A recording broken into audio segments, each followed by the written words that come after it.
Hello my dear class 10 students, कैसे हैं आप लोग सभी। I hope you guys are doing good. So this is your English educator Nikita Singh and welcome to our English score booster series, जहां पर आज हम एक बहुत इंपॉर्टेंट पोम डिस्कस करेंगे। वो है आपकी poem number 5, the ball poem. अब ये जो पोम है, इसके अंदर का मैसेज बहुत ज्यादा डीप है। यहां से हमने देखा है कि पिछले सालों में क्वेश्चंस आए हैं। इनफैक्ट 2025 में भी क्वेश्चन आया था 2025 के एग्जाम में, राइट। एंड साथ ही साथ ना यहाँ से थीम बेस्ड क्वेश्चंस बहुत ज्यादा आ सकते हैं। तो इस पोम को जरूर पूरा देखना, अच्छे से समझना। यहाँ पे इस वीडियो में मैं आपके साथ डिस्कस करूंगी इस पोम की एक पूरी समरी, एंड साथ ही साथ यहाँ पे यूज होने वाले सिंबल्स एंड इसके साथ poetic devices, central idea, keywords, ये सब कुछ डिस्कस किया जाने वाला है सिर्फ 15 मिनट में, ताकि एग्जाम से पहले जल्दी से तुम जो है इस पोम को रिवाइज कर सको। तो शुरू करते हैं बिना किसी देरी के। और सबसे पहले आप मुझे ये बताएंगे कमेंट सेक्शन में कि पोम लिखी किसने है, राइटर कौन है इस पोम के। जल्दी जल्दी से वीडियो पॉज करो और कमेंट्स में आंसर कर दो, ठीक है। तब तक मैं आप लोगों को बता दूं कि अगर आपने हमारी स्कोर बूस्टर सीरीज के बाकी सभी लेक्चर्स नहीं देखे हैं तो यहाँ पे आई बटन पे मैंने सारे लेक्चर्स के ना लिंक पेस्ट कर दिया है, प्लेलिस्ट है, जाकर के चेक कर लेना, बाकी सारे लेक्चर्स भी देख लेना। चलो, तो कर दिया कमेंट। हमारे राइटर या पोएट का नाम है जॉन बेरीमैन, ठीक है। इन्होंने ये बहुत ही प्यारी सी पोम लिखी है, मेरी one of the favourite poems में से एक है, राइट, क्लास 10th में जो पढ़ाई जा रही है। तो शुरू करते हैं और हम सबसे पहले आ जाते हैं इसके माइंड मैप पर। क्विकली हम पोम को समराइज करेंगे। तो जो पोम है ये बात कर रही है, ठीक है, एक छोटे से बच्चे के बारे में जिस बच्चे ने अपनी बॉल को खो दिया है। अब देखो, ये जो बॉल है ना, ये कहीं ना कहीं दर्शाती है, सिंबलाइज करती है उसका बचपन, उसकी इनोसेंस। और ये जो पूरी पोम है ना, ये एक बहुत ही इनएविटेबल प्रोसेस के बारे में बात करती है। और वो प्रोसेस कौन सा है बेटा? बड़े होने का प्रोसेस। हम अपनी जिंदगी में बड़े होते हैं और हमें ना बहुत सी चीजों से, बहुत से अलग अलग दुखों से जिंदगी में गुजरना पड़ता है। और एक ऐसा दुख है जो हम सभी को, इंसानों, हर एक इंसान को इस दुनिया में फेस करना पड़ता है, और वो दुख है चीजों को या लोगों को अपनी जिंदगी से खो देने का दुख। चाहे फिर वो कितना ही छोटा बच्चा क्यों ना हो, चाहे फिर वो कितना ही बड़ा बच्चा क्यों ना हो, इस प्रोसेस से आप भाग नहीं सकते हो, इससे आप एस्केप नहीं कर सकते हो, राइट। हम चाहे अब कोई अपनी पसंदीदा चीज को ही क्यों ना खो दे जिंदगी में, या फिर ऐसे भी बहुत टाइम होता है कि हमारी जिंदगी में हमारे जो पसंदीदा लोग हैं वो हमसे दूर हो जाते हैं। तो लॉस होता है, और उस लॉस को कैसे डील किया जाए, उस चीज से, उस फीलिंग से कैसे डील करें और उससे कैसे उभरे और अपने आप को कैसे खड़ा करें जिंदगी में और आगे लेकर के जाएं, मूव ऑन करें, ये पूरा प्रोसेस जो है ये हर एक इंसान को सीखना पड़ता है। और इसी प्रोसेस के बारे में आज इस पोम में भी बात हो रही है कि कैसे एक छोटा सा बच्चा है जिसने अपनी एक बॉल खो दी है। अब हमें तो लग रहा होगा कि छोटी बॉल ही तो है, लेकिन उस बच्चे के लिए वो बॉल सिर्फ बॉल नहीं थी, बल्कि वो उसका पूरा बचपन था जिसके साथ वो खेलता था। वो बॉल थी जिसके साथ वो इमोशनली अटैच था। वो एक ऐसी चीज थी जिसको वो बहुत प्यार करता था, और जब वो चीज उसको छोड़ करके दूर चली गई तो वो बच्चा जो है, वो बच्चा एकदम दुख के मारे खड़ा हुआ है और उसे कुछ समझ में नहीं आ रहा है कि वो क्या कर सके। और ये चीजें तो हमारे साथ भी लाइफ में हुई हैं, राइट। अब चाहे फिर कोई इंसान हमसे दूर हो गया हो, हमें छोड़ के चला गया हो, या कोई चीज हमसे दूर हो गई हो, तो ऐसे में हमें कोई नई चीज मिल जाए ना तो भी हमें उसकी कदर नहीं होती। जैसे कि हमारे राइटर पोम में कहते हैं कि अगर मैं इस बच्चे को एक नई बॉल भी ला करके दे दूं ना, तो वो बॉल इसके लिए कोई मायने नहीं रखने वाली, क्योंकि वो बॉल के साथ आपकी वो मेमोरीज अटैच नहीं है जो कि पुरानी वाली चीज के साथ थी। यानी कि हमारी लाइफ से कब जब कोई इंसान चला जाता है, तो उस इंसान के साथ जो हमने टाइम स्पेंड किया, या उसके साथ जो मेमोरीज थी, या कोई चीज तुम्हारी मनपसंद चीज हो सकता है, तुम्हारे पेरेंट्स ने तुमको एक साइकिल, पहली पहली साइकिल गिफ्ट करी थी, एंड वो साइकिल तुम्हारे लिए बहुत खास थी, और अगर वो टूट जाए या वो तुमसे दूर हो जाए, चोरी हो जाए, तो उसके साथ बिताया हुआ टाइम, उसके साथ जो यादें हैं, वो बहुत मायने रखती हैं। फिर कोई नई साइकिल आ भी जाए तो भी तुम उसके साथ इतना ज्यादा उसे पसंद नहीं कर पाओगे, इतना ज्यादा अटैच्ड फील नहीं करोगे जितना पहले वाली साइकिल से करते थे। हमारे राइटर ये भी कहते हैं कि अगर मैंने इसको पैसे ला करके दे दिए ना और बोला कि नई बॉल खरीद लेना, तो भी इसके लिए वो मायने नहीं रखने वाले। बिकॉज वंस अगेन, प्रॉब्लम क्या है? प्रॉब्लम नई बॉल की या पैसों की नहीं है, प्रॉब्लम है उस फीलिंग्स की जो उस चीज के साथ या उस व्यक्ति के साथ हमारी अटैच्ड होती हैं। तो वो यही बता रहे हैं कि ये एक ऐसा प्रोसेस है कि हर इंसान को इससे गुजरना पड़ता है, और उस बच्चे को भी इस प्रोसेस से गुजरना पड़ रहा है। और इस प्रोसेस से गुजरने के बाद ही तो वो सीखेगा जिंदगी का सबसे अहम लेसन, कि कैसे चीजों से अटैचमेंट हमें होती है, लेकिन जब वो चीजें हमसे दूर चली जाती हैं, और ये हर किसी के साथ होता है और ये जिंदगी में होना ही होता है, तभी जाकर के, जब आप लॉस को फेस करते हो ना, तभी जाकर के आपके अंदर मैच्योरिटी आती है।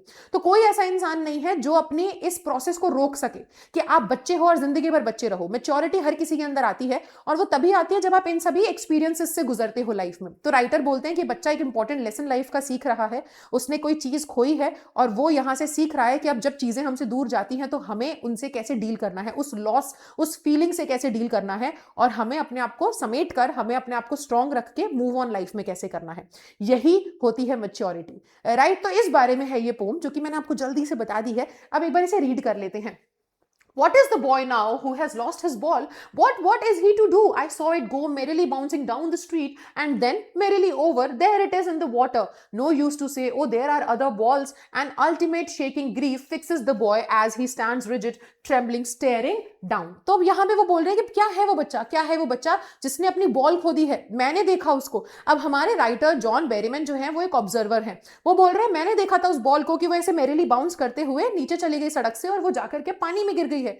और वो बच्चा क्या करेगा, वो क्या है उस बॉल के बिना, है ना. अब वो बॉल जो है वो वहां बेचारा खड़ा हुआ है, देख रहा है, और अब उसको बोलने का फायदा नहीं है कि बेटा कोई नहीं, एक बॉल अगर चली गई पानी में तो मैं तुम्हें और बॉल दिला दूंगा.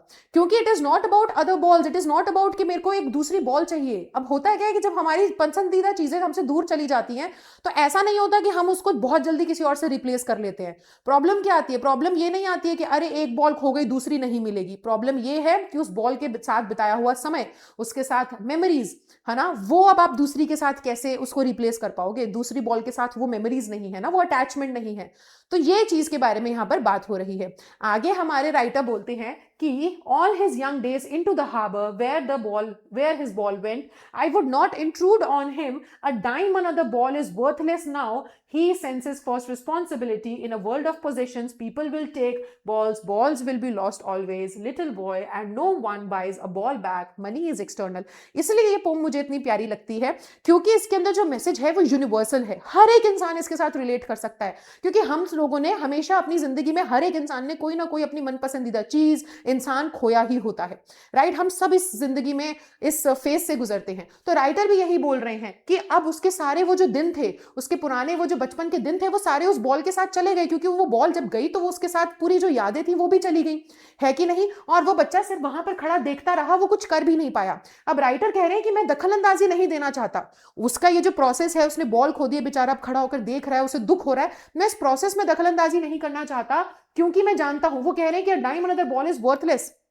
मैं उसके लिए पैसे लाके दे दूं कि बेटा नई बॉल खरीद लेना, नई बॉल लाके दे दूं, उसके लिए वो वर्थलेस है. उसको उस बॉल की बिल्कुल भी कदर नहीं होने वाली क्योंकि उसको बॉल नहीं चाहिए बल्कि वही वाली बॉल चाहिए जिसके साथ उसकी यादें जुड़ी हुई थी.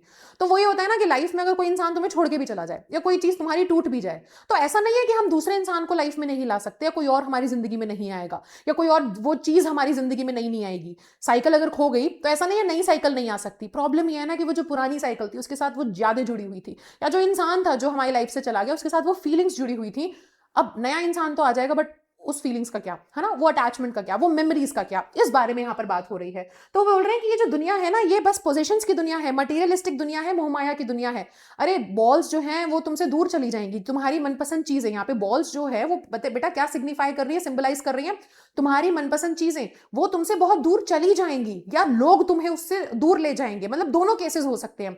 तुम बॉल्स को खो दोगे, तुम अपनी मनपसंद चीजों को खो दोगे, या वो तुमसे दूर चली जाएंगी. लेकिन होगा क्या कि छोटे बच्चे को वो ये कह रहे हैं कि बेटा no one buys a ball back, कि फिर वो चीजें वापस भी नहीं आती और फिर आप ना पैसों से उन चीजों को रिप्लेस भी नहीं कर सकते हो. नई चीज तुम ले आओगे लेकिन वो मेमोरीज तो नहीं आएंगी ना, तो पैसे से उसको रिप्लेस भी नहीं किया जा सकता. Money is external. आगे वो कह रहे हैं he is learning well behind his desperate eyes, कि वो सीख रहा है अपनी उन डेस्परेट आईज के पीछे, यानी कि वो चाहता है डेस्परेटली कि मैं उसको रोक लूं, मैं उसको जाने ना दूं. वो इन आंखों के पीछे सीख रहा है the epistemology of loss, how to stand up knowing what every man must one day know. वो कह रहे हैं वो सीख रहा है इस प्रोसेस को, खोने के पीछे का दर्द वो सीख रहा है और वो एक लेसन सीख रहा है जो हर एक इंसान को इस दुनिया में एक ना एक दिन सीखना पड़ता है कि अपने लिए कैसे खड़ा होया जाए, कि हम जो हैं हम इंपॉर्टेंट हैं. चीजें हमारी जिंदगी में आती हैं, वो जैसे बिन बताए हमारी जिंदगी में आते हैं वैसे ही वो बिन बताए चली जाती हैं. तो हमें समझना पड़ेगा कि हम उनके बिना जैसे थे, उनके जाने के बाद भी हमें वैसा ही रहना होगा. राइट. तो लॉस तो इनएविटेबल है, तुम चीजों को पाओगे भी जिंदगी में और तुम चीजों को खो भी दोगे, लेकिन वो तुम्हें अफेक्ट नहीं करनी चाहिए. राइट. आगे वो बोल रहे हैं कि the most know many days how to stand up, कि ये सीखना जरूरी है कि चीजें अगर तुमसे दूर भी चली जाएं या खो भी जाएं तो तुम्हें अपनी जिंदगी में खड़े रहना है, वो तुम्हें इतना अफेक्ट नहीं करनी चाहिए. तो ये है हमारी प्यारी सी पोम जो यहाँ खत्म होती है. आई होप मैंने जस्टिस किया होगा, बहुत अच्छे से समझाई होगी. मेरी भी फेवरेट पोम है और ये एक बहुत इंपॉर्टेंट पोम है जिसके पीछे का मैसेज बहुत डीप है. बहुत से आपने जगह पे शायद देखा होगा इसका एक्सप्लेनेशन, बट आई होप आपको मेरा एक्सप्लेनेशन अच्छा लगा होगा, राइट? सो अब हम आ जाते हैं सेंट्रल आइडिया पे। तो जो इंपॉर्टेंट 3 सेंट्रल आइडियाज हैं, जो इंपॉर्टेंट थीम है, वो है understanding loss as a part of growing up.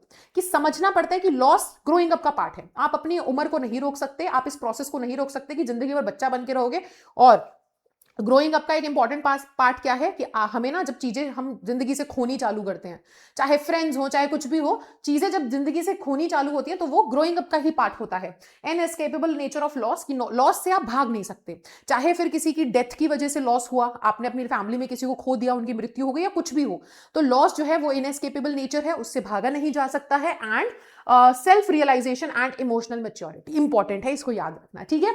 आ जाते हैं पोएटिक डिवाइसेस पर बेटा। तो ये जो पोएटिक डिवाइसेस हैं, सिंबल बॉल सिंबलाइज क्या कर रहा है? बच्चे का बचपन और वो चीजें, पोजेशंस, है ना, वो चीजें जो हम अपने पास रखना चाहते हैं, वो कीमती चीजें जिनको हम पोजेस करते हैं, ठीक है? और यहां पर बेटा एलिट्रेशन, बी की साउंड बार बार रिपीट हो रही है, बाइज अ बॉल बैक, तो ये alliteration and repetition, bar bar what वाला वर्ड जो है रिपीट हो रहा है। अब आ जाते हैं इंपॉर्टेंट कीवर्ड्स पर। तो इंपॉर्टेंट कीवर्ड्स में सबसे पहले इमोशनल थीमेटिक वर्ड्स। अब मैंने जैसे कि आपको बताया बेटा कि इस चैप्टर से जो क्वेश्चंस आ सकते हैं, सॉरी, वो थीम बेस्ड रह सकते हैं। बहुत सारे क्वेश्चंस थीम बेस्ड बनेंगे यहां से। तो थीमेटिक वर्ड्स मतलब थीम बेस्ड वर्ड्स आप कौन से यूज करोगे? इमोशनल वर्ड्स, वो ये सारे वर्ड्स आप यूज करोगे अपने आंसर में, ठीक है? और इंपॉर्टेंट फ्रेजेस, ये सारे इंपॉर्टेंट फ्रेजेस हो जाएंगे जो आप अपने आंसर में यूज करेंगे। तो बहुत ही इंपॉर्टेंट पोम है, पूरा इसको अच्छे से समझ लो, ठीक है? तो हमने सारी इंपॉर्टेंट चीजें जो हैं इस पोम से रिलेटेड डिस्कस कर ली हैं आज की वीडियो में।